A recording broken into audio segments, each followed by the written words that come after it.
শেষ ৭ মিনিটে ইতিহাস কিভাবে ইংল্যান্ডের হাত থেকে ম্যাচ ছিনিয়ে নিল আর্জেন্টিনা। ফুটবল শুধু ৯০ মিনিটের একটি খেলা নয়, এটি কোটি কোটি মানুষের আবেগ, হাজারো স্বপ্নের গল্প, কখনো উল্লাস, কখনো কান্না, আর কখনো এমন এক অবিশ্বাস্য প্রত্যাবর্তন যা বছরের পর বছর ইতিহাসের পাতায় লেখা থাকে। ২০২৬ ফিফা বিশ্বকাপের দ্বিতীয় সেমিফাইনাল, স্থান অ্যাটলান্টা। একদিকে ১৯৬৬ সালের পর প্রথমবার বিশ্বকাপ জয়ের স্বপ্ন দেখা ইংল্যান্ড, অন্যদিকে বর্তমান বিশ্ব চ্যাম্পিয়ন আর্জেন্টিনা। লিওনেল মেসির হয়তো শেষ বিশ্বকাপ, লিওনেল স্কালোনির গড়া একটি পরিণত, অভিজ্ঞ এবং মানসিকভাবে শক্তিশালী দল।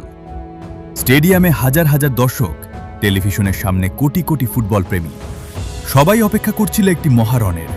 আর সেই মহারণ শেষ পর্যন্ত এমন এক নাটকে পরিণত হবে যা কেউ কল্পনাও করতে পারেনি। প্রথমার্ধ দাবার ছকের মতো ফুটবল ম্যাচের প্রথম বাঁশি বাজতেই বোঝা যাচ্ছিল এটি কোনো সাধারণ ফুটবল ম্যাচ নয়। দুই দলই জানত একটি ভুল মানেই বিদায়। ইংল্যান্ড শুরু করেছিল ৪-২-৩-১ কাঠামোতে। ডিক্ল্যান রাইস ও অ্যাডাম ওয়াটন মিডফিল্ডে ডাবল পিভট তৈরি করে আর্জেন্টিনার বিল্ড আপ থামানোর চেষ্টা করছিলেন। অন্যদিকে আর্জেন্টিনা বল নিয়ে গড়ে তুলছিল তাদের পরিচিত পজিশনাল প্লে। রদ্রিগো ডি পল বারবার ডান দিকে সরে গিয়ে অতিরিক্ত পাসিং লেন তৈরি করছিলেন। এনজোনাব্বো ফার্নান্দেজ নিচে নেমে বল রিসিভ করছিলেন। অ্যালেক্সিস ম্যাকঅ্যালিস্টার হাফ স্পেসে ঢুকে ইংল্যান্ডের মিডফিল্ড লাইনের মধ্যে ফাঁক খুঁজছিলেন। আর সামনে লিওনেল মেসি। তিনি প্রচলিত স্ট্রাইকার নন, তিনি বারবার নিচে নেমে এসে ফলস নাইন ভূমিকা পালন করছিলেন।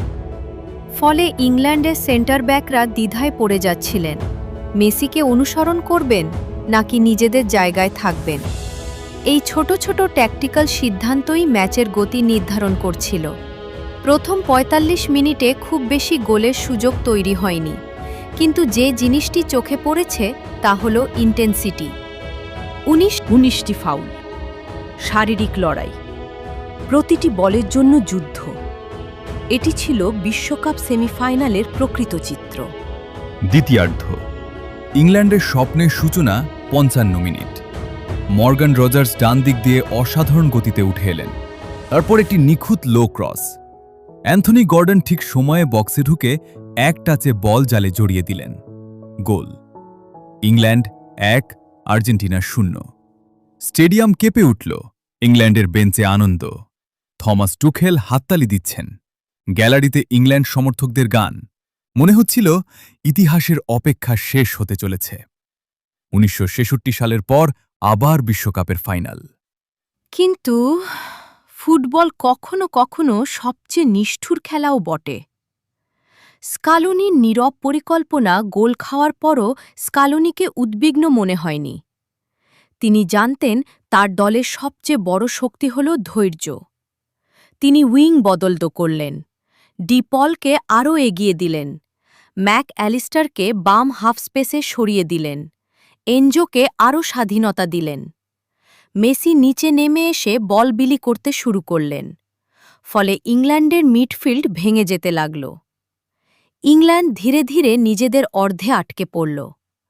তাদের প্রেসিং কমে গেল, লাইনগুলোর মধ্যে দূরত্ব বেড়ে গেল। এটাই ছিল ম্যাচের মোড় ঘোরার শুরু। টুখেলের সবচেয়ে বড় ভুল, গোলের পর ইংল্যান্ড আক্রমণ বন্ধ করে দেয়। তারা লো ব্লকে নেমে আসে। রক্ষণে অতিরিক্ত খেলোয়াড় যোগ করা হয়। কিন্তু এর ফলে কি হল? আর্জেন্টিনা পুরো মিডফিল্ডের নিয়ন্ত্রণ নিয়ে নিল। একের পর এক পাস, দীর্ঘ বল দখল। ইংল্যান্ড শুধু বলের পেছনে দৌড়াতে লাগল। ফুটবলে একটি কথা আছে, যখন তুমি শুধু লিড বাঁচাতে খেলবে তখন তুমি ম্যাচ জেতার চেষ্টা বন্ধ করে দাও। ঠিক সেটাই ঘটেছিল। ৭৬ মিনিট, প্রথম সতর্কবার্তা রদ্রিগো ডি পলের ক্রস।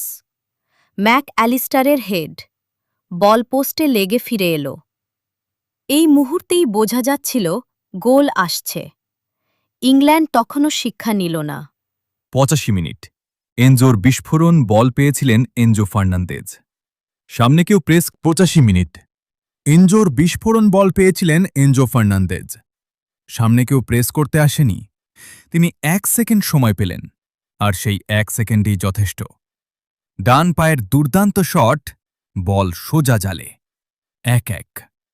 এটি শুধু একটি গোল ছিল না, এটি ছিল মানসিক যুদ্ধের মোড় ঘোরানো মুহূর্ত। এখন চাপ ইংল্যান্ডের ওপর। বিশ্বাস ফিরে পেল আর্জেন্টিনা। 90+2। মেসির জাদু যখন সবাই অতিরিক্ত সময়ের কথা ভাবছে, তখন বল পেলেন লিওনেল মেসি। ৩৯ বছর বয়সেও তার চোখ, তার মস্তিষ্ক, তার সিদ্ধান্ত নেওয়ার ক্ষমতা এখনও বিশ্বের সেরাদের মধ্যে।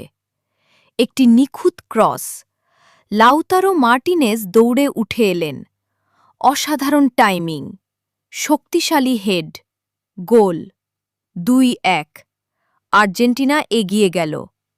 স্টেডিয়াম নীল সাদা উল্লাসে ভরে গেল। মেসি 2 হাত আকাশের দিকে তুললেন।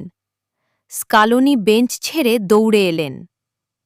আর অন্যদিকে ইংল্যান্ডের ফুটবলাররা হতবাক। মাত্র 7 মিনিটে একটি বিশ্বকাপ ফাইনালের স্বপ্ন ভেঙে গেল।